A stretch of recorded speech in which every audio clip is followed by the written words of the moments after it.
Diseases of attitude.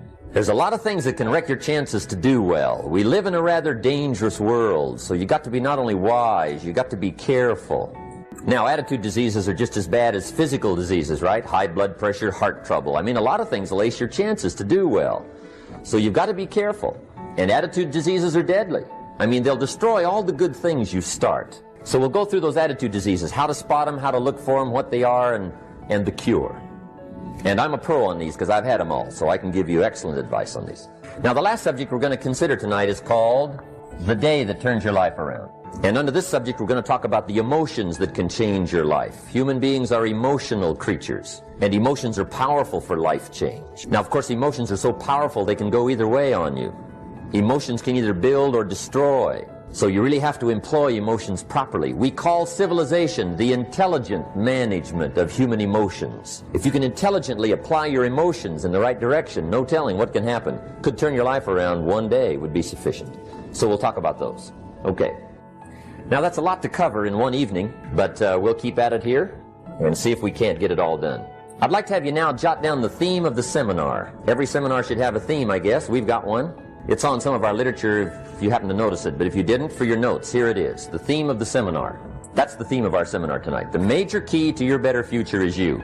And I'd like to have you underline two words just to give it some added punch. Underline the word major and the word you, so that it reads, the major key to your better future is you.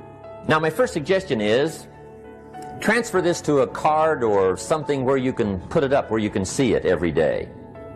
Preferably put it up where you can see it at the beginning of the day, before you go off to put the day together. This is a good phrase just to glance at, to keep in mind as you're putting the day together. It's called the silent seminar. If you'll just let this talk to you during the day, I found it to be tremendously helpful. The major key to your better future is you. For a big share of my life now, I didn't have this one quite figured out. Among a lot of things I didn't have quite figured out. Many things used to puzzle me back in those early days. I used to wonder why two people could work for the same company, one make twice as much money. Now see, that used to puzzle me. And maybe they were the same age, graduated from the same school, live in the same community, work for the same company, with the same products and the same services. They've got the same traffic, the same problems, and one makes $1,000 a month, the other one makes $2,000 a month. Now that was my puzzling question. Why would this long list be the same and the money twice as much? Perhaps there's another way that you could look at the world and another way that you could act in the world, so what it would reflect back to you would be much better than what it reflects back to you now. And then the second part of that is, well, imagine that many people did that, because we've done a lot as human beings. We've done a lot of remarkable things, and I've told you already, I think before, that today, for example, about 250,000 people will be lifted out of abject poverty, and about 300,000 people attached to the electrical power grid.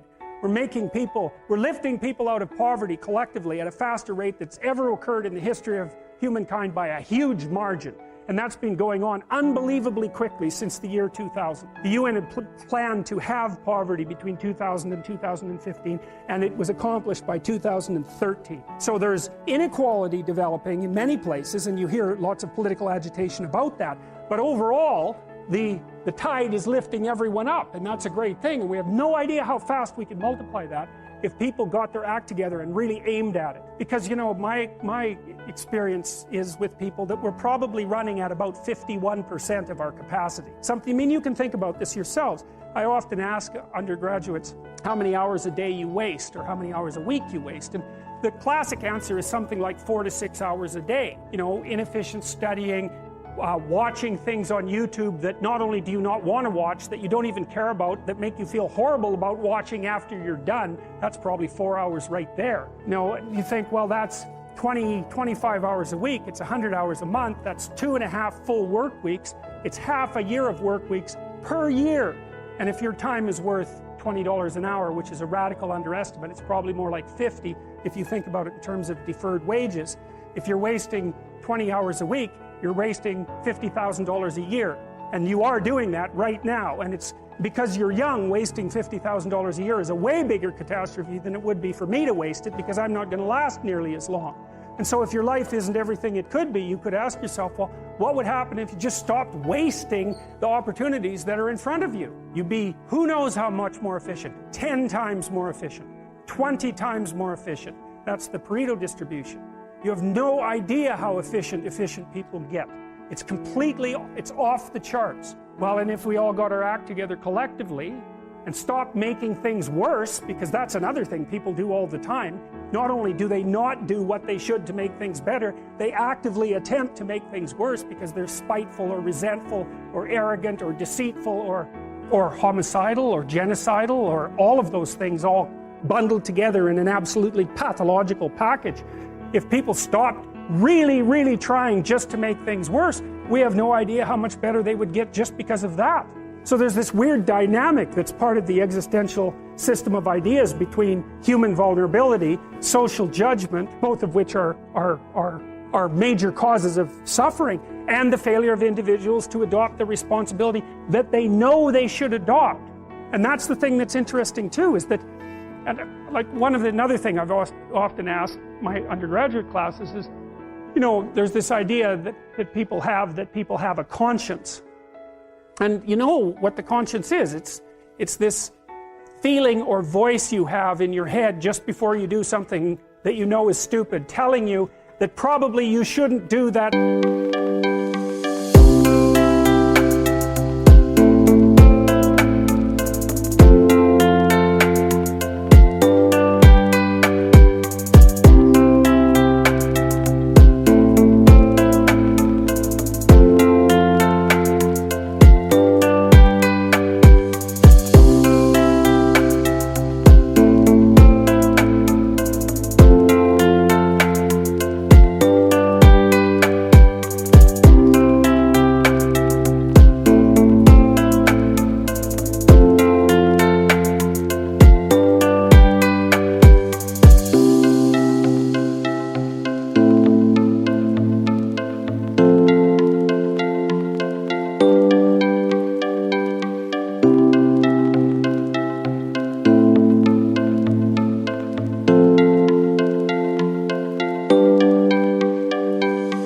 Stupid thing. Right, but I want you to do me a favor, like don't let life do you like that. Like don't let life put you in a circumstance or a situation where you stop dreaming.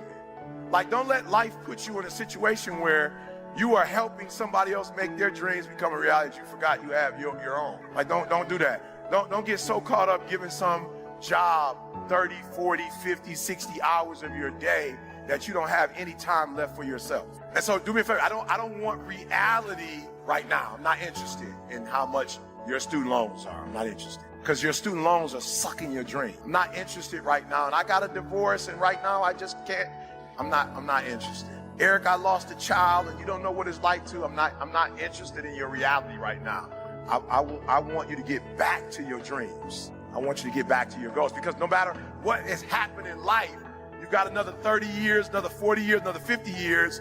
Like you can't get stuck on, like you can't let that thing that devastated you in 1989, the thing that devastated you in 1996, 2001, like you can't wake up every day to 2001. 2001 was a tragedy, yes it was, but you can't stay there. Look, I want you to look at your goals, and I want you to ask yourself this question. Do you know what it takes to make that happen? Literally, like, because this is all it's gonna take. 3 things, it's all it's gonna take. Do you know what it takes? And you guys have an advantage because you've been at this conference, I think, 3 days, you got a whole bunch of information. Look, the only thing it takes to go from where I went to, a homeless, high school dropout, sleeping in abandoned buildings, eating out of trash cans, I went from being a high school dropout, getting a GED, to having a PhD. Listen to me, the only thing it takes is knowing what it takes. So one day I woke